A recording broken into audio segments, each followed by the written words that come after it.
In the gleaming halls of Ashford Palace, where centuries of tradition echo through marble corridors, a single moment of confrontation would test the very foundations of royal protocol. When family bonds clash with royal duty, and when a protective instinct meets an immovable force, the question becomes not who is right or wrong, but who will bend first. This is the story of Captain Marcus Thornfield, a man sworn to protect the crown who found himself standing between a desperate stepfather and a frightened young prince, with the weight of the monarchy resting on his decision. The morning mist clung to the ancient towers of Ashford Palace like a shroud of secrets waiting to be unveiled. Captain Marcus Thornfield adjusted his ceremonial sword as he walked the familiar corridors that had become his second home over the past 15 years. At 42, Marcus had dedicated his entire adult life to the Royal Guard, rising through the ranks with unwavering dedication and an spotless record that made him the most trusted protector in the Kingdom of Aldemir. The palace stirred to life around him as servants scurried through hidden passages, preparing for another day in the complex machinery of royal life. Marcus checked his pocket watch. 6:30 in the morning. In exactly 30 minutes, he would begin his shift protecting Prince Alexander, the 12-year-old heir to the throne, whose safety had become Marcus's most sacred responsibility. As he rounded the corner toward the royal wing, Marcus noticed something unusual. The typically bustling corridor stood eerily quiet, with only the soft whisper of his polished boots against the marble floor breaking the silence. Years of experience had taught him to trust these instincts, and something felt distinctly wrong about the atmosphere that morning. Queen Isabella had remarried 3 years ago to Lord Edmund Blackwood, a distinguished nobleman from the neighboring kingdom of Westmarch. While the political alliance had strengthened Aldemir's position internationally, it had created unexpected complications within the palace walls. Lord Edmund brought with him his own son from his previous marriage, 16-year-old Thomas Blackwood, a young man struggling to find his place in a world where he was simultaneously a member of the royal family and an outsider looking in. Marcus had observed Thomas over the years, noting the boy's growing resentment toward his new life. Unlike Prince Alexander, who had been born into royalty and accepted its constraints as natural law, Thomas chafed against the endless protocols, the constant surveillance, and the formal distance that royal life demanded. The teenager often appeared sullen during public appearances, his jaw clenched with barely contained frustration, as photographers captured his reluctant participation in royal duties. The relationship between the two boys had become increasingly strained. Prince Alexander, despite being younger, carried himself with the natural authority of someone born to rule. His tutors praised his intelligence and composure, qualities that seemed to highlight Thomas's own struggles with adapting to royal expectations. What had begun as typical sibling rivalry had evolved into something more concerning, a dynamic that made Marcus's job of protecting the young prince more complicated than ever. As Marcus approached Prince Alexander's private quarters, he heard raised voices echoing from within. His hand instinctively moved to his radio, but he paused to assess the situation before calling for backup. The voices belonged to Lord Edmund and Thomas, their conversation growing more heated by the moment. "This is ridiculous, father." Thomas's voice carried clearly through the heavy wooden door. "He gets everything. The attention, the respect, the future crown. What do I get?" "Nothing but lectures about how I should be grateful for this opportunity." Lord Edmund's response was firm but tinged with exhaustion. "Thomas, we've discussed this countless times. This marriage wasn't just about personal happiness, it was about securing both our kingdom's futures. You need to understand your role here." "My role?" Thomas's voice cracked with emotion. "My role is to stand in his shadow forever? To smile and wave while everyone compares me to perfect Prince Alexander? I'm tired of it, father. I'm tired of pretending this is some great honor when it feels more like a prison sentence." Marcus frowned, recognizing the dangerous territory this conversation was entering. He had witnessed similar dynamics in other royal households throughout history. The delicate balance of blended families under the intense scrutiny of public life rarely proceeded smoothly. However, something about Thomas's tone suggested this morning's confrontation might escalate beyond typical teenage rebellion. "Lower your voice," Lord Edmund commanded, though his own volume suggested he was equally frustrated. "Do you have any idea what would happen if the press got hold of these complaints? Your behavior reflects on all of us, including your stepmother and your stepbrother." "Stepbrother," Thomas repeated bitterly. "That's all he'll ever be to me, yet I'm expected to treat him like some sacred figure. He's just a kid, father. A kid who happens to have been born into the right family." Marcus heard footsteps moving within the room, and his training kicked in. Any discussion that involved potential threats to Prince Alexander's emotional or physical well-being fell under his jurisdiction, He positioned himself strategically near the door, ready to intervene if the situation required it. "Thomas, your attitude is becoming increasingly concerning." Lord Edmund's voice took on a warning tone. "Queen Isabella has been more than patient with your adjustment period, but this behavior cannot continue. You're 16 years old enough to understand the responsibilities that come with this position." Responsibilities? Thomas laughed harshly. "You mean the responsibility to make Alexander look good by comparison? The responsibility to never outshine him, never question him, never even suggest that maybe, just maybe, someone else might have valuable ideas about how this kingdom should be run." The conversation had taken a turn that made Marcus's protective instincts surge. Any discussion that questioned Prince Alexander's future authority or suggested alternative leadership scenarios needed to be carefully monitored. While Thomas had every right to express frustration within his family, the specific nature of his complaints bordered on seditious talk, even if spoken by a frustrated teenager. "That's enough." Lord Edmund's voice carried final authority. "You will apologize to your stepmother and stepbrother for this outburst, and you will conduct yourself with the dignity expected of someone in your position. Is that understood?" "No, it's not understood," Thomas shot back. "I understand that you sold our family's independence for political gain. I understand that you expected me to be thrilled about becoming a supporting character in someone else's story. But I don't understand why I have to pretend to be happy about it." Marcus heard the unmistakable sound of a chair being pushed back forcefully, followed by rapid footsteps. The door to Prince Alexander's quarters was only 20 feet away, and if Thomas was heading in that direction in his current emotional state, the situation could become problematic quickly. Sure enough, the door to the sitting room burst open, and Thomas emerged with his face flushed red with anger and frustration. His usually carefully styled hair was disheveled, and his royal uniform hung askew from his aggressive gestures during the argument. When he saw Marcus standing in the corridor, his expression shifted from anger to defiance. "Captain Thornfield," Thomas said with exaggerated formality, "I suppose you heard all of that." Marcus maintained his professional demeanor, despite the awkwardness of the situation. "Lord Thomas, I hope you're well this morning." "Well?" Thomas's laugh contained no humor. "That's an interesting choice of words, Captain. Tell me, in your professional opinion, is it well for someone to feel completely invisible in their own family?" The question put Marcus in an impossible position. As a member of the Royal Guard, he was required to maintain political neutrality and avoid becoming involved in family disputes. However, his primary responsibility was protecting Prince Alexander, which meant monitoring any situation that might affect the young prince's safety or well-being.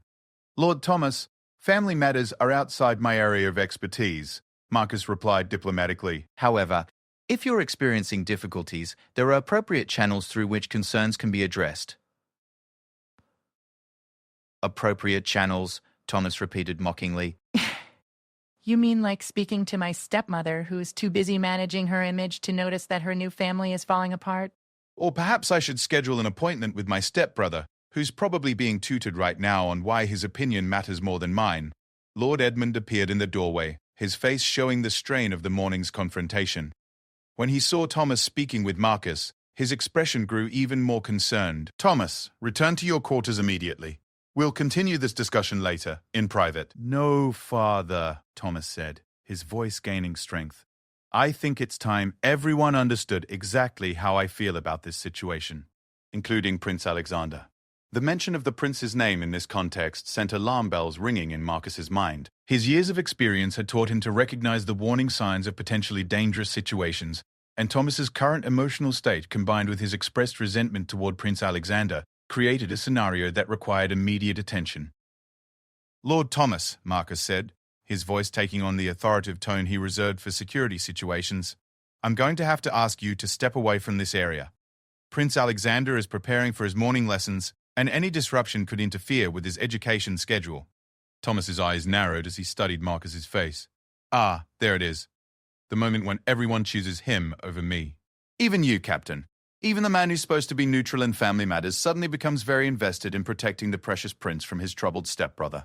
"That's not what this is about," Marcus replied firmly, though Thomas's words contained an uncomfortable grain of truth. "This is about maintaining appropriate protocols during a time when emotions are running high." "Protocols?" Thomas spat. "Everything in this place comes down to protocols. Protocol says I should be grateful.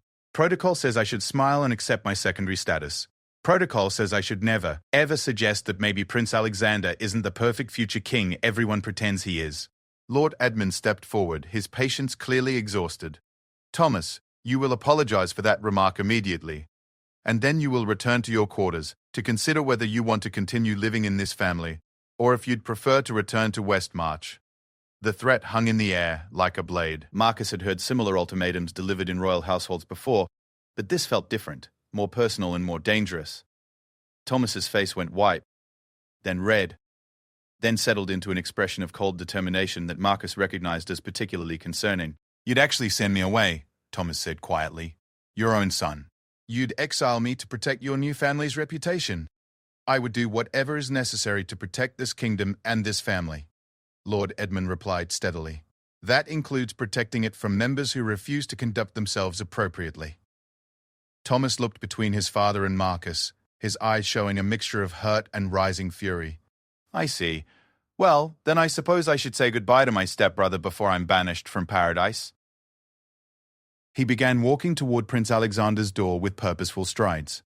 Marcus immediately moved to intercept him, positioning himself directly in Thomas's path. The young man was clearly not thinking rationally, and allowing him access to Prince Alexander in his current emotional state would be a serious breach of security protocol. Lord Thomas, I cannot allow you to disturb Prince Alexander at this time, Marcus said firmly, his hand moving instinctively toward his radio. Thomas stopped abruptly, his face inches from Marcus's. For a moment, they stood frozen in confrontation, the trained royal guard and the angry teenager whose world was crumbling around him. In that instant, Marcus saw something in Thomas's eyes that made him realize this situation was far more serious than a simple family argument. You cannot allow me? Thomas repeated slowly. Captain Thornfield, I am a member of this royal family. Prince Alexander is my stepbrother. Are you really going to physically prevent me from speaking to him? The challenge was direct and public, witnessed by Lord Edmund and likely overheard by other palace staff who had begun to gather at a respectful distance. Marcus knew that his response in this moment would set a precedent that could affect royal family dynamics for years to come. My responsibility is to ensure Prince Alexander's safety and maintain appropriate protocols, Marcus replied evenly. Given the current circumstances, I believe it would be best if any conversation between you and the prince was scheduled for a later time, when everyone has had an opportunity to calm down. Thomas's smile was cold and calculating. I see. So now I need an appointment to speak to my own stepbrother. How wonderfully efficient, Captain. Tell me, when you took your oath to protect the royal family, did that include protecting them from other members of the royal family? The question struck at the heart of Marcus's professional dilemma. His oath was to protect the crown and its immediate heirs, which technically included Prince Alexander above all others. However, Thomas was also a member of the royal household, and treating him as a potential threat would have serious political and personal ramifications. Lord Thomas, Lord Edmund interjected, you're putting Captain Thornfield in an impossible position. This behavior is exactly why we need to have a serious discussion about your future here. My future here, Thomas laughed bitterly. Father, I think my future here was decided the moment you chose political advantage over family loyalty. But don't worry, I'll make sure to say goodbye to Alexander properly. After all, he should know what it's like when family members disappear from his life. It might prepare him for the realities of royal existence. The implied threat in those words made Marcus's decision for him. Regardless of family dynamics or political sensitivities, his primary duty was clear. Protect Prince Alexander from any potential harm, emotional or physical. Thomas's current state of mind and his increasingly concerning statements about saying goodbye properly raised red flags that Marcus could not ignore. Lord Thomas, Marcus said with quiet authority, I'm going to have to insist that you return to your quarters now.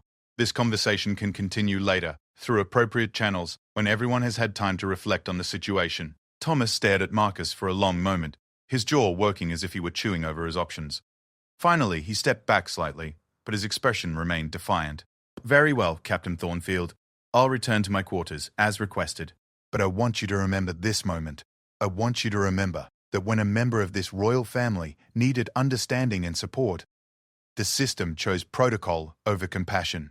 I want you to remember that when everything falls apart.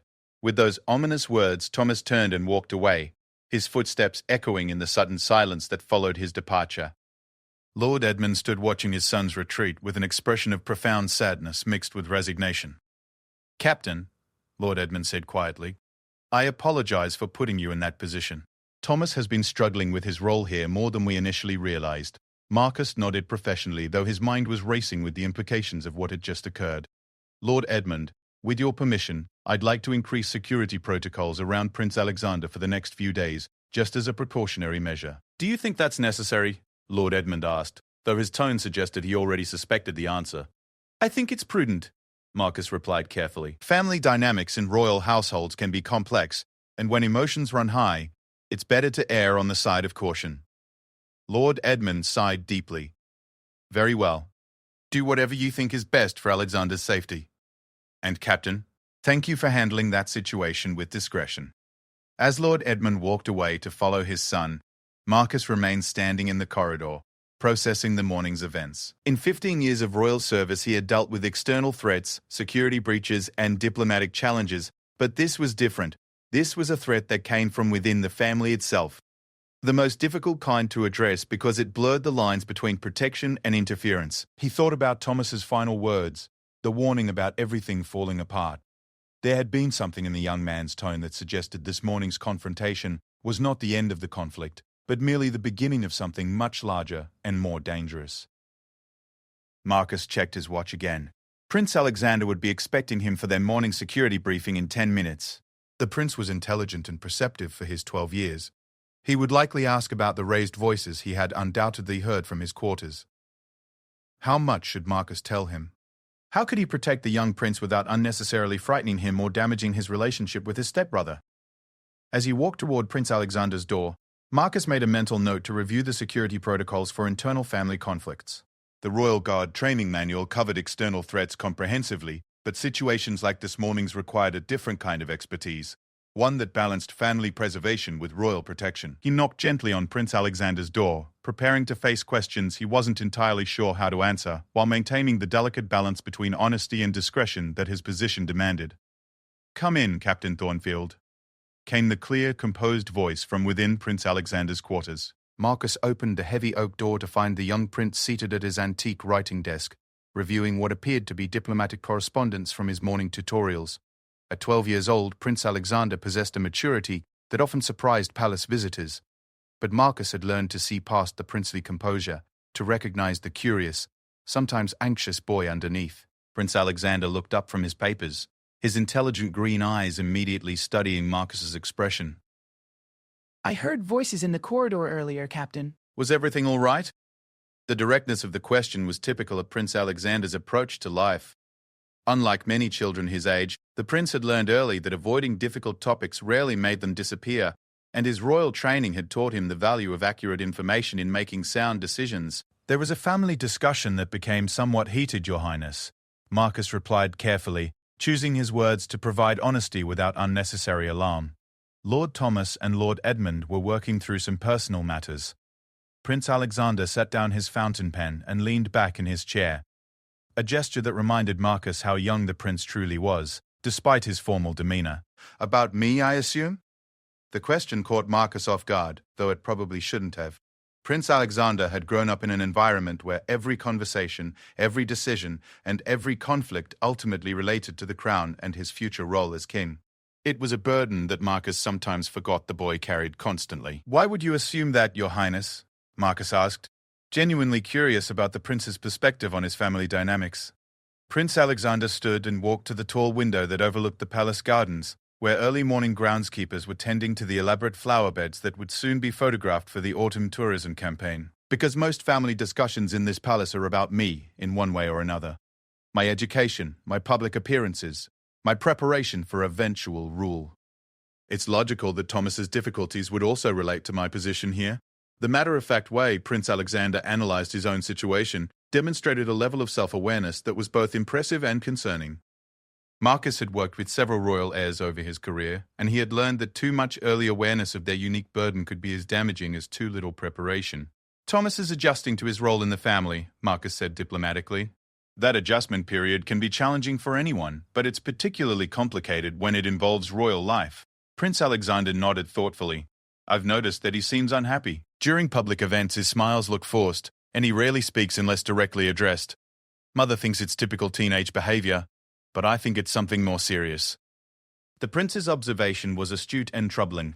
If a 12-year-old could recognize the depth of Thomas's discontent, then the situation was likely visible to palace staff, security personnel, and potentially members of the press who covered royal events. A discontented member of the royal family could become a significant liability if his feelings became public knowledge.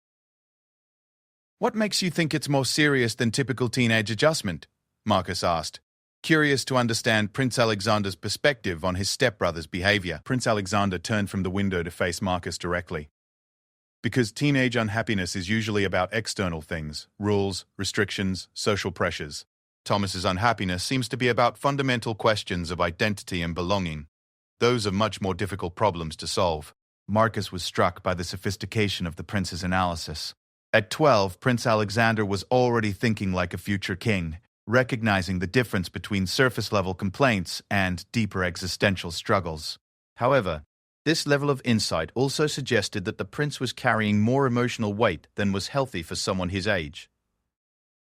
Have you and Thomas talked about his feelings? Marcus asked. I've tried, Prince Alexander replied with a slight frown, but our conversations always feel artificial. He's careful about what he says to me, as if he's worried about creating problems for his father or my mother. I think he sees me as part of the system he's struggling against, rather than as someone who might understand some of his feelings. The prince's words revealed the loneliness that Marcus had suspected but never heard articulated so clearly. Prince Alexander was surrounded by people whose entire lives revolved around serving and protecting him, yet he lacked genuine peer relationships where he could be simply a 12-year-old boy rather than a future king. Do you understand some of his feelings? Marcus asked gently. Prince Alexander was quiet for a long moment, considering his response carefully. Yes, I think I do. Obviously, our situations are different. I was born into this role, while he was brought into it through his father's marriage. But we're both trapped by expectations that we had no voice in creating. The difference is that my trap comes with a crown at the end, while his trap just continues indefinitely. The depth of Prince Alexander's empathy for his stepbrother's situation was remarkable, but it also highlighted a concerning aspect of the morning's confrontation. If Prince Alexander understood and sympathized with Thomas's resentment, he might be more vulnerable to manipulation, or more likely to put himself at risk in an attempt to help his troubled stepbrother. Your Highness, Marcus said carefully, your compassion for Thomas's situation is admirable, but I need you to understand that his current emotional state makes him somewhat unpredictable. For the next few days, I'd prefer that any interactions between you and Thomas take place in public areas of the palace, with other family members or staff present. Prince Alexander's expression sharpened with intelligence and concern. Captain, are you suggesting that Thomas might pose some kind of threat to me? The question forced Marcus to confront the awkward reality of his professional responsibilities. How could he explain to a 12-year-old prince that his stepbrother's resentment had reached levels that warranted security precautions without damaging family relationships or unnecessarily frightening the boy? I'm suggesting that people in emotional distress sometimes make poor decisions, Marcus replied honestly. Thomas is angry and frustrated, and those emotions might lead him to act in ways he wouldn't normally consider. My job is to anticipate potential problems before they occur. Prince Alexander absorbed this information with the serious consideration he gave to all matters of state. I see. So you're treating him as a potential security risk, the same way you would treat any other person who might pose a threat to my safety. That's a simplified way to put it, but essentially yes, Marcus confirmed. That must be very difficult for you, Prince Alexander said unexpectedly. Your training focuses on protecting me from external threats. But now you have to consider protecting me from a member of my own family. That creates conflicts between your professional duties and your desire to maintain family harmony. Once again, Prince Alexander's perceptiveness surprised Marcus. The boy understood not only the security implications of the situation, but also the personal and professional challenges it created for those charged with his protection. It is challenging, Marcus admitted, but my primary responsibility is always your safety, regardless of where potential threats might originate. Prince Alexander walked back to his desk and picked up a silver letter opener that bore the royal crest, turning it thoughtfully in his hands. Captain, in your experience, how do royal families typically handle situations like this, when internal conflicts threaten the stability of the household? The question revealed that Prince Alexander was already thinking like a future king. seeking historical precedents and strategic solutions, rather than simply reacting emotionally to family problems. However, his question also touched on some of the most difficult chapters in royal history. Historically, Marcus said carefully, royal families have used various approaches. Some have relied on increased formality and protocol to create distance between conflicting parties. Others have sent troubled family members to serve in diplomatic or military positions in other countries, allowing them to find purpose and identity outside the immediate royal household. Exile, in other words, Prince Alexander said bluntly. Honored exile, Marcus corrected. Positions that provide dignity and responsibility while reducing immediate tensions. Prince Alexander set down the letter opener and looked directly at Marcus. Do you think that's what will happen to Thomas? The question put Marcus in the difficult position of speculating about royal family decisions that were far above his authority level. However, given Lord Edmund's earlier ultimatum about sending Thomas back to Westmarch, exile seemed like a very real possibility. That decision would be made by your mother and Lord Edmund, Marcus replied diplomatically. However, I think they'll explore every possible option before considering such a dramatic step. But if Thomas continues to express resentment toward my position and refuses to accept his role in the family, they won't have many alternatives, Prince Alexander said with troubling clarity. Your Highness, these are complex adult decisions involving political and personal considerations that extend far beyond immediate family dynamics, Marcus said. Your focus should remain on your education and your own preparation for future responsibilities. Prince Alexander smiled slightly, but it was a sad expression rather than a happy one. Captain, you're trying to protect me from worrying about family problems by reminding me that I'm just a child. But the reality is that I'm not just a child. I'm a future king. Thomas's resentment toward me isn't really about me personally. It's about what I represent. The crown that will never be his, the future that was determined by birth rather than merit. Marcus felt a deep sadness at hearing such sophisticated political analysis from someone who should have been worrying about schoolwork and friendships, rather than the weight of inherited power. Prince Alexander's understanding of his stepbrother's situation was accurate, but it also demonstrated how royal life had forced him to mature beyond his years. That's true, Marcus said gently. But you're also still a 12-year-old boy who deserves to have a childhood, even within the constraints of royal life. Do you think Thomas feels like he deserves to have a life outside the shadow of my future crown? Prince Alexander asked. The question struck at the heart of the morning's conflict and the broader challenges facing blended royal families. Thomas's resentment wasn't entirely unreasonable. He had been thrust into a supporting role in someone else's story without being consulted about whether he wanted that role. At the same time, his growing hostility toward Prince Alexander was creating genuine security concerns that couldn't be ignored for the sake of family harmony. I think Thomas is struggling to find his own identity and purpose within the royal framework, Marcus replied carefully. That's not unusual for someone in his position, but the way he's expressing those struggles is becoming problematic. Prince Alexander nodded thoughtfully. Captain, if I may ask a hypothetical question. If Thomas's resentment continues to grow, and if he begins to see me as an obstacle to his own happiness, rather than just a symbol of his limitations, how dangerous could that situation become? The question demonstrated that Prince Alexander understood the potential implications of his stepbrother's emotional state. While the prince's maturity was impressive, his awareness of potential threats from within his own family was deeply concerning. Hypothetically, Marcus said slowly, any situation where one family member begins to blame another for their fundamental life problems could potentially escalate in unpredictable ways. That's why we have security protocols designed to prevent such escalations from reaching dangerous levels. And that's why you're asking me to avoid private interactions with Thomas for the next few days, Prince Alexander concluded. Exactly. Prince Alexander was quiet for several minutes, staring out the window at the palace gardens where tourists were already beginning to gather for the morning tour. Finally, he turned back to Marcus with an expression of determination that reminded the captain why this boy was destined to be king. Captain, I want you to arrange a meeting between Thomas and me for this afternoon. A formal meeting with you and other security personnel present in one of the public reception rooms. Marcus felt immediate alarm at the suggestion. Your Highness, given this morning's events and Thomas's current emotional state, I would strongly advise against any direct confrontation at this time. It wouldn't be a confrontation, Prince Alexander said firmly. It would be a conversation between two members of the royal family who need to address the tensions between them before those tensions cause permanent damage to our family and to the crown.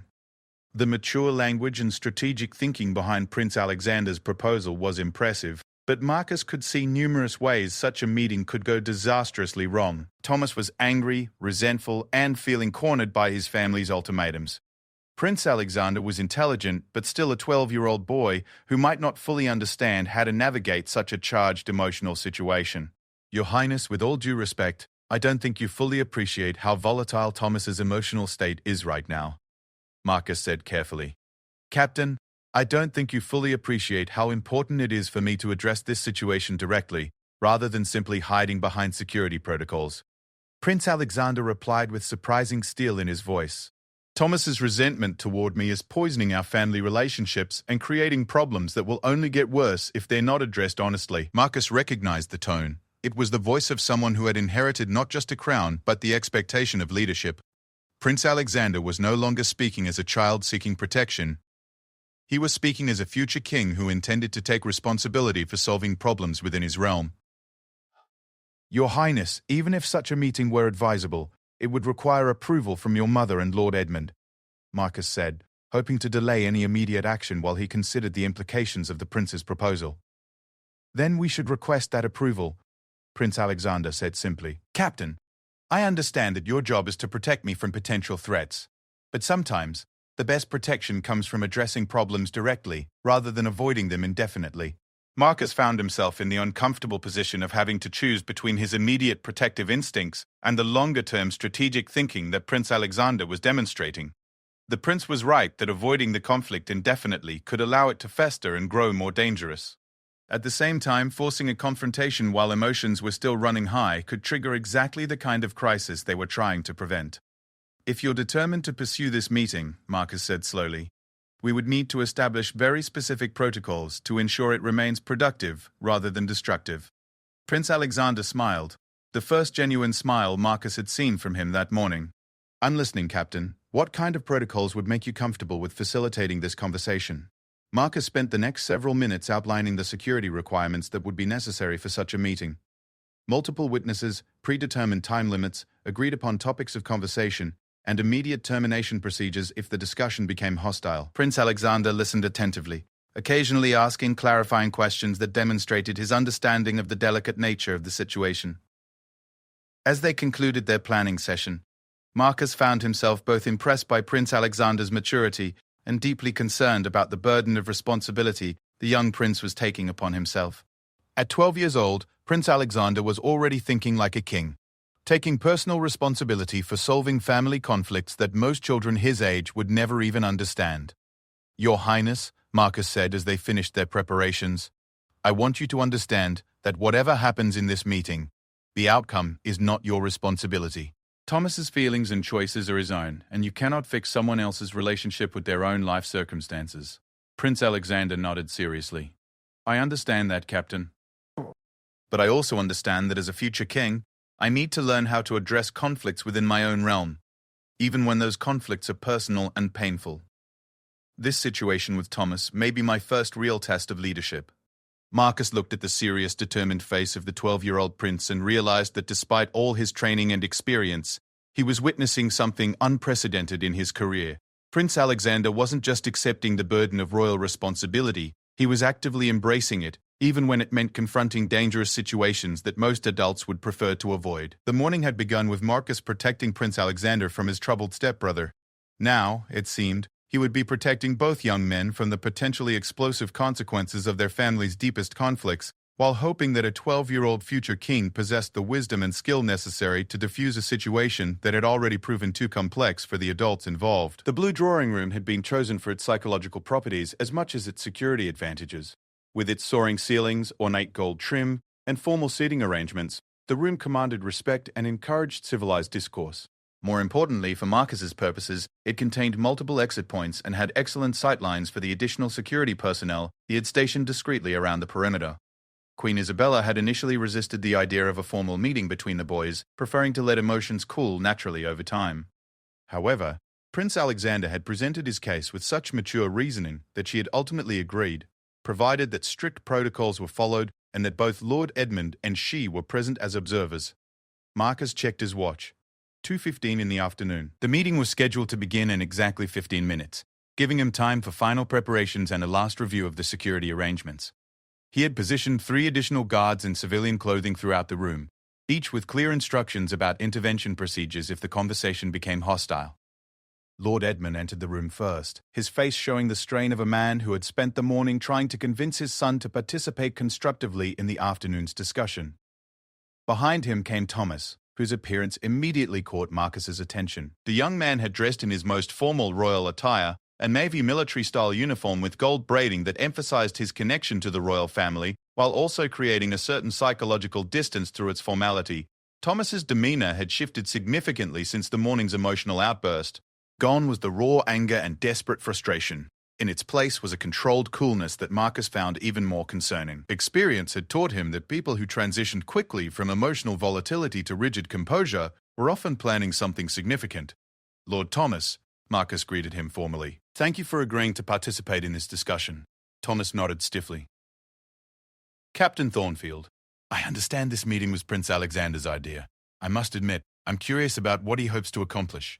The slight emphasis on Prince Alexander, rather than simply Alexander or my stepbrother, suggested that Thomas was maintaining psychological distance through formal titles, a strategy that could either help keep the conversation civilized or create additional barriers to genuine communication. Queen Isabella entered next, her bearing reflecting the elegant composure that had made her one of the most respected royal figures in Europe. However, Marcus could see the tension around her eyes that indicated her deep concern about the family dynamics that had necessitated this unusual intervention. She took her seat in a high-backed chair positioned to observe both young men while remaining slightly removed from their direct conversation. Finally, Prince Alexander arrived, and Marcus was struck by the transformation in the young prince's demeanor. Gone was the curious, somewhat anxious boy from their morning conversation. In his place stood a composed future king who carried himself with natural authority despite his 12 years. Prince Alexander had also chosen his clothing carefully, a formal but not military uniform that emphasized his royal status while avoiding any appearance of competition with Thomas's attire. "Good afternoon, Thomas," Prince Alexander said as he entered the room. "Thank you for agreeing to meet with me." "Alexander," Thomas replied with a slight nod. "I understand you have something you'd like to discuss." The formal politeness between the two young men created an atmosphere that was both promising and potentially explosive. Marcus had observed enough royal negotiations to recognize when careful courtesy was being used as a weapon rather than a bridge to understanding. Prince Alexander took his seat across from Thomas, the two chairs positioned to create equality while allowing both Queen Isabella and Lord Edmund clear views of their sons' faces. Marcus stationed himself where he could observe both young men's body language and intervene quickly if necessary. "Thomas," Prince Alexander began, "I asked for this meeting because I believe we need to address the tensions between us honestly before they cause permanent damage to our family." Thomas raised an eyebrow slightly. "Our family?" "That's an interesting phrase, Alexander. Do you truly consider us family, or are we simply people who happen to share living quarters in the same palace?" The question was delivered with calculated politeness, but Marcus could hear the underlying challenge. Thomas was immediately testing whether Prince Alexander was prepared for genuine honesty or was simply seeking to smooth over conflicts without addressing their root causes. Prince Alexander considered his response carefully before speaking. "I consider us family in the sense that our lives are permanently connected through our parents' marriage and our shared responsibilities to the crown. Whether we develop genuine affection for each other remains to be seen, but our obligation to treat each other with respect and consideration is not optional." Marcus was impressed by the diplomatic sophistication of Prince Alexander's response. The 12-year-old had acknowledged the reality of their relationship while avoiding both false sentimentality and dismissive coldness. Thomas leaned back in his chair, studying his stepbrother with what appeared to be genuine interest. "That's a very mature way to frame our relationship, Alexander. It's also rather sad, don't you think? Most 12-year-olds would hope for brotherly affection rather than settling for respect and consideration based on shared obligations. Most 12-year-olds don't carry the responsibilities I carry," Prince Alexander replied matter-of-factly. "And most 16-year-olds don't face the identity challenges you face. We're both operating under constraints that most people our age never experience." "True," Thomas acknowledged. "But those constraints affect us very differently. Your constraints come with compensation, eventual authority, respect, the knowledge that your opinions will matter in shaping the kingdom's future." "My constraints are simply constraining." Marcus noted that the conversation was proceeding exactly as Prince Alexander had hoped. Both young men were speaking honestly about their situations without resorting to emotional attacks or defensive posturing. However, he could also sense that they were approaching more dangerous territory as they discussed the fundamental inequality of their positions. Prince Alexander nodded thoughtfully. "You're right that our situations are different. But Thomas, I need you to understand something. I didn't choose to be born into this role any more than you chose to be brought into it through your father's marriage. We're both dealing with circumstances that were imposed on us by adults making decisions about political alliances and kingdom stability." "That's true," Thomas replied. "But it's also somewhat disingenuous. Regardless of whether you chose your role, you benefit from it in ways that I never will. You have a future that matters. I have a future that consists primarily of supporting your future." The conversation was moving into territory that Marcus had hoped to avoid, direct discussion of the power imbalance that lay at the heart of Thomas's resentment. However, he recognized that Prince Alexander's strategy of addressing issues directly rather than avoiding them might be the only way to reach any kind of resolution. "Thomas," Prince Alexander said quietly, "what kind of future would you want if you could design it yourself?" The question surprised everyone in the room, including Marcus. Rather than defending his own position or trying to minimize Thomas's concerns, Prince Alexander was asking his stepbrother to articulate his own hopes and aspirations, a move that showed remarkable maturity and strategic thinking. Thomas was quiet for a long moment, clearly not having expected such a direct invitation to express his desires. "I suppose I'd want to matter," he said finally. "I'd want to have responsibilities that were genuinely important, not just ceremonial appearances designed to make the royal family look complete. I'd want people to respect my opinions because of my knowledge and abilities, not just because of my connection to you." "That sounds reasonable," Prince Alexander said. "Have you discussed these goals with your father or my mother?" "How can I?" Thomas's careful composure cracked slightly. "Every conversation about my role starts with the assumption that supporting you is my primary function. When I try to suggest that I might have value independent of my relationship to the future king, people look at me like I'm being ungrateful or presumptuous." Queen Isabella shifted slightly in her chair, and Marcus could see that Thomas's words had affected her. It was possible that this was the first time she had heard such a clear articulation of Thomas's feelings about his place in the family structure. Prince Alexander leaned forward slightly, his expression showing genuine interest rather than defensiveness. "Thomas, what if there were ways for you to develop your own areas of expertise and responsibility within the kingdom? Areas where your knowledge and abilities could be recognized independent of your relationship to me?" "Such as?" Thomas asked, though his tone suggested skepticism rather than hostility. "I don't know specifically," Prince Alexander admitted, "but kingdoms need expertise in many areas: diplomatic relations, economic development, military strategy, cultural preservation. If you were passionate about one of these areas and developed genuine expertise, couldn't you build a role for yourself that was valued for its own merits?" Marcus watched Thomas consider this suggestion, noting that the young man's body language had become more open and engaged. The conversation was proceeding better than anyone had hoped, but Marcus remained alert to the possibility that Thomas's earlier anger was simply being suppressed rather than resolved. "Alexander," Thomas said slowly, "do you really believe that would be possible? Or are you just offering me a more dignified version of the same supporting role?" The question went to the heart of Thomas's dilemma and Prince Alexander's integrity. If the prince was simply trying to pacify his stepbrother with false promises of independence, the entire conversation would become counterproductive.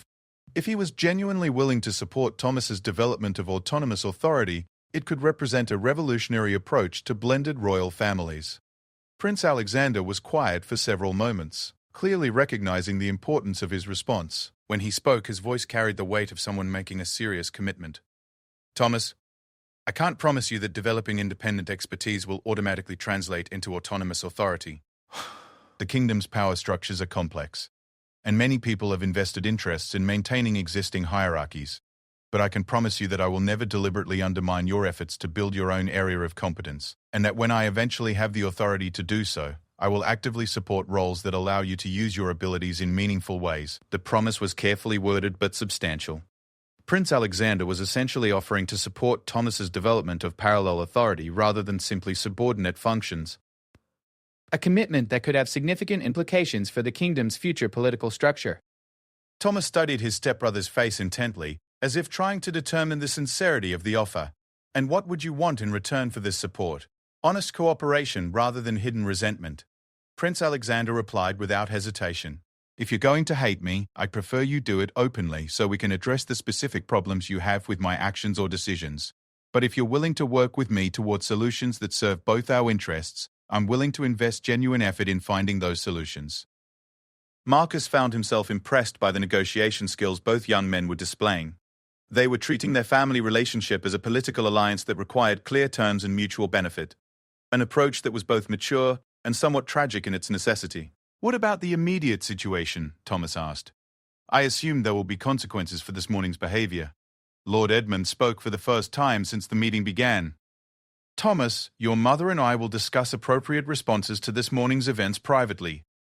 However, your willingness to participate constructively in this conversation will certainly be considered in our deliberations. Thomas nodded, accepting the diplomatic non-answer as reasonable under the circumstances. He turned back to Prince Alexander with an expression that was carefully neutral but no longer hostile. Alexander, Thomas said formally, I want you to understand that my frustrations this morning weren't really about you personally. They were about a situation that makes me feel invisible and unimportant. If you're genuinely willing to help me find ways to contribute meaningfully to the kingdom's welfare, I'm willing to try to work with you rather than against you. I am genuinely willing, Prince Alexander replied firmly. But Thomas, I need you to understand that building meaningful roles takes time and sustained effort.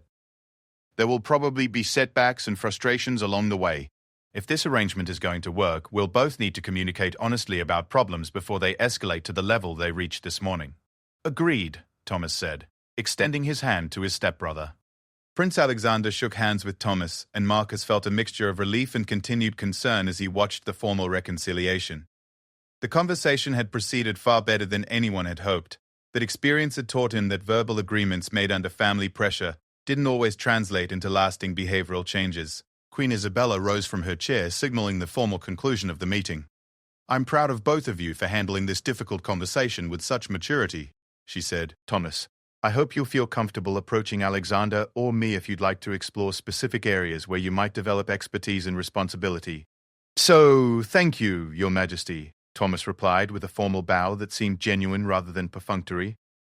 As the family members began to leave the blue drawing room, Marcus remained behind to conduct his post-meeting security assessment. The conversation had resolved the immediate crisis, but it had also revealed the depth of complexity in the royal family's internal dynamics. Prince Alexander approached Marcus before leaving the room. Captain, thank you for facilitating this meeting despite your reservations about its timing. You conducted yourself remarkably well, Your Highness, Marcus replied. However, I hope you understand that verbal agreements made under pressure don't always predict future behavior. We'll need to monitor the situation carefully over the coming weeks. I understand, Prince Alexander said. But Captain, I also hope you understand that avoiding difficult conversations doesn't make underlying problems disappear. Sometimes taking calculated risks is necessary for long-term stability. As Marcus watched the 12-year-old prince leave the room, he realized that the morning's events had marked a significant transition in his protective responsibilities. Prince Alexander was no longer simply a child to be shielded from complex family dynamics. He was becoming a leader who was actively engaging with those dynamics in pursuit of solutions. The shift would require Marcus to evolve his own approach to royal protection, balancing immediate security concerns with the prince's emerging need to exercise genuine authority in managing conflicts within his future realm. 3 weeks had passed since the confrontation in the blue drawing room, and Marcus had watched the evolving relationship between Prince Alexander and Thomas with the careful attention of someone who understood that surface harmony could mask deeper problems. The initial signs had been encouraging. Thomas had participated in 2 royal family events with apparent cooperation, and both young men had maintained polite interaction during shared meals and public appearances. However, Marcus's trained instincts detected subtle undercurrents that suggested the resolution might be more fragile than it appeared. Thomas's compliance felt performative rather than genuine, and Prince Alexander seemed to be monitoring his stepbrother's behavior with an intensity that suggested continued concern rather than relaxed confidence in their new arrangement. The morning began with an unusual request. Prince Alexander had asked Marcus to accompany him to the palace library for what he described as research related to Thomas's interests. When they arrived at the vast, oak-paneled room with its towering shelves of leather-bound volumes, Marcus found Thomas already seated, at one of the long mahogany tables, surrounded by books on diplomatic history and international law. "Good morning, Thomas," Prince Alexander said as they approached the table. "How is your research progressing?" Thomas looked up from a thick volume titled Treaties and Alliances, a comprehensive study of European diplomatic relations. His expression was pleasant but somewhat guarded. "It's fascinating material, Alexander. I had no idea how complex some of these historical negotiations were." Marcus positioned himself at a respectful distance where he could observe both young men while allowing them privacy for their conversation. Over the past weeks, he had learned to read the subtle dynamics between the stepbrothers, the careful politeness that never quite relaxed into genuine comfort, the way they seemed to be constantly evaluating each other's words for hidden meanings. "Have you found anything that particularly interests you?" Prince Alexander asked, settling into the chair across from Thomas. "Actually, yes," Thomas replied, his voice carrying the first note of genuine enthusiasm Marcus had heard from him in weeks. "I've been reading about the Congress of Vienna and how they managed to reorganize Europe after Napoleon's defeat. The complexity of balancing competing national interests while maintaining overall stability is remarkably sophisticated." Prince Alexander leaned forward with apparent interest. "That does sound relevant to modern diplomatic challenges. Are you thinking about focusing on international relations as your area of expertise?" "Perhaps," Thomas said carefully. "Though I wonder sometimes if I'm just indulging in fantasy.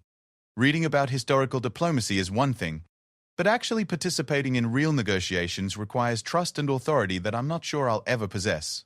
The comment revealed the continuing uncertainty beneath Thomas's surface cooperation. Despite Prince Alexander's promises of support, Thomas clearly remained skeptical about whether meaningful opportunities would actually materialize for him. Marcus observed Prince Alexander's response to his stepbrother's doubt.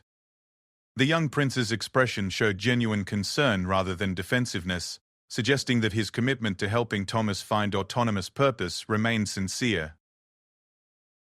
"Thomas," Prince Alexander said quietly, "trust and authority are earned through demonstrated competence and reliability. If you develop genuine expertise in diplomatic relations, opportunities to apply that expertise will eventually present themselves." "Will they?" Thomas asked, his carefully maintained politeness slipping slightly.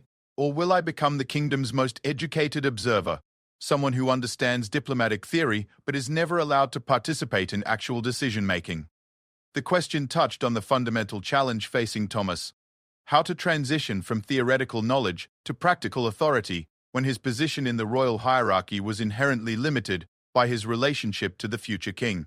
Marcus watched Prince Alexander consider his response carefully. The 12-year-old prince was walking a diplomatic tightrope, trying to encourage Thomas's aspirations without making promises about future political arrangements that were beyond his current authority to guarantee. "Thomas," Prince Alexander said finally, "I can't guarantee specific opportunities because many factors beyond my control will influence how the kingdom's diplomatic needs evolve over the coming years.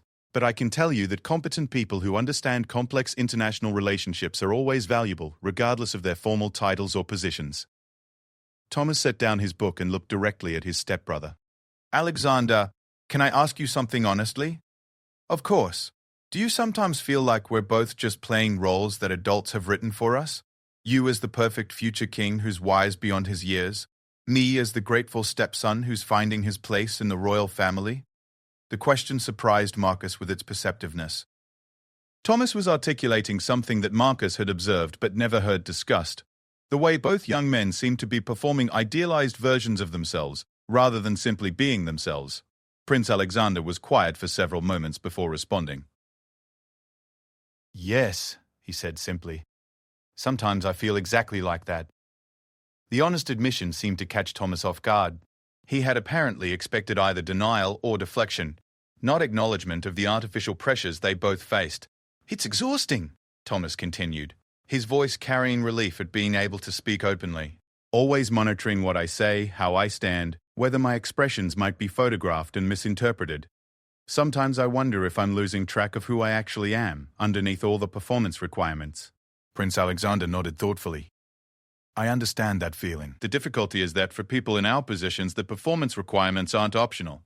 Too much authentic expression could create problems that extend far beyond our personal comfort." "But doesn't it bother you," Thomas pressed, "knowing that most people will never know who you really are, only the carefully crafted public version?" Marcus found himself deeply moved by the conversation between the two young men. They were discussing existential challenges that most adults never fully articulated, let alone children and teenagers forced to navigate the unique pressures of royal life. It does bother me, Prince Alexander admitted. But I've also come to understand that leadership often requires sacrificing personal authenticity for the greater good. The question isn't whether that's fair or pleasant, but whether I can find ways to serve effectively while maintaining some sense of my own identity. Thomas leaned back in his chair, studying his stepbrother with what appeared to be new understanding. You're much more isolated than I am, aren't you? I resent having to perform a role, but at least I know it's a performance. You've had to integrate the performance so completely that you might not always know where the role ends and you begin. The observation was remarkably perceptive and troubling. Marcus realized that Thomas was identifying something about Prince Alexander's psychological development that had serious implications for the young prince's long-term well-being. Prince Alexander was quiet for a long moment, clearly affected by Thomas's insight. When he spoke, his voice was softer and less controlled than usual. Sometimes I wonder about that too, he said. Whether I'm developing into the person I was meant to be, or just becoming very good at being what everyone expects the future king to be. The vulnerability in Prince Alexander's admission created a shift in the dynamic between the two young men. For the first time since Marcus had known them, they were speaking to each other as equals, sharing common struggles rather than as competitors, navigating conflicting interests. Alexander, Thomas said gently. can I tell you something that might sound strange? Yes. Sometimes I think my resentment toward you has been misdirected. I've been angry about having to live in your shadow, but maybe the real problem is that we're both living in shadows created by expectations and traditions that neither of us had any part in creating. Marcus watched Prince Alexander absorb this insight, recognizing that Thomas was offering a fundamental reframing of their relationship that could have significant implications for their future interactions. That's not strange at all, Prince Alexander replied. In fact, it's probably more accurate than the way I've been thinking about our situation. I've been focusing on managing the conflict between us rather than recognizing that we might both be struggling against the same fundamental problems. Thomas smiled, the first genuinely relaxed expression Marcus had seen from him since the morning of their original confrontation. So, what do we do with that understanding? Prince Alexander considered the question carefully. Maybe we stop trying to solve each other's problems and start supporting each other in solving our own problems. You develop expertise in areas that interest you. I work on maintaining some sense of authentic identity while fulfilling royal responsibilities. We share what we learn along the way. That sounds much more sustainable than our previous approach, Thomas agreed, and much more honest. Marcus observed the conclusion of their conversation with mixed feelings. The deeper understanding between Prince Alexander and Thomas was clearly positive for family harmony and long-term stability. However, their mutual recognition of the artificial pressures shaping their lives also highlighted concerns about their psychological development that extended beyond his immediate security responsibilities. As the two young men began gathering Thomas's research materials, Prince Alexander turned to Marcus with an expression of curious inquiry. "Captain," the prince said, "you've observed our family dynamics from a unique perspective over these past weeks. Do you have thoughts about how we might maintain this more honest approach to our relationship while still fulfilling our public responsibilities?" The question put Marcus in the delicate position of offering personal advice rather than simply providing security services. However, both young men were looking at him with expressions that suggested they valued his perspective as someone who understood the complexities of royal life without being directly subject to its pressures. "Your Highnesses," Marcus said carefully. "In my experience, the most successful royal family members have been those who found ways to pursue genuine interests and develop authentic relationships within the constraints of their public roles. The specific methods vary depending on individual personalities and circumstances, but the common element is usually a commitment to maintaining some aspects of life that feel personally meaningful rather than simply dutiful." Thomas nodded thoughtfully. "That makes sense. Thank you, Captain." Prince Alexander studied Marcus's face with the intense consideration he gave to all matters of importance. "Captain, can I ask whether you think our new approach to family relationships will create any additional security challenges that you need to prepare for?" The question demonstrated Prince Alexander's continuing development as a leader who considered the broader implications of personal decisions. It also revealed his understanding that family harmony could affect palace security in ways that might not be immediately obvious. "Actually, Your Highness, I think your new approach is likely to reduce security challenges. Marcus replied honestly. Hidden resentments and unresolved conflicts create unpredictable situations that are difficult to manage. Open communication and genuine mutual support tend to create more stable environments. Thomas looked surprised by this assessment. Really? I would have thought that family conflicts were too minor to affect serious security considerations. Internal conflicts can become external vulnerabilities, Marcus explained. When family members are genuinely supportive of each other, they're much less likely to become sources of information or influence for people who might wish to harm the royal family. Prince Alexander absorbed this information with the serious consideration he gave to all aspects of royal security. So our personal relationship affects not just our family harmony, but also our effectiveness in serving the kingdom. Everything is connected in royal life, Marcus confirmed. Personal relationships, public responsibilities, and security considerations all influence each other in complex ways. As they left the library together, Marcus reflected on the evolution he had witnessed over the past 3 weeks. The crisis that had begun with Thomas's emotional confrontation had transformed into an opportunity for both young men to develop more mature and sustainable approaches to their challenging circumstances. However, Marcus also understood that real change took time to solidify, and that external pressures could still test the new understanding between Prince Alexander and Thomas. His job would continue to involve monitoring their relationship for signs of strain, while supporting their efforts to maintain honest communication within the demands of royal life. The afternoon brought an unexpected test of their new dynamic when news arrived that a delegation from a neighboring kingdom would be arriving the following week for diplomatic discussions. Queen Isabella requested that both Prince Alexander and Thomas participate in the formal reception, providing Thomas with his first opportunity to apply his growing diplomatic knowledge in a real-world context. Marcus watched both young men receive this news, noting their reactions as they processed the implications of Thomas's potential inclusion in actual diplomatic events rather than simply ceremonial appearances. The test of their new relationship was about to begin,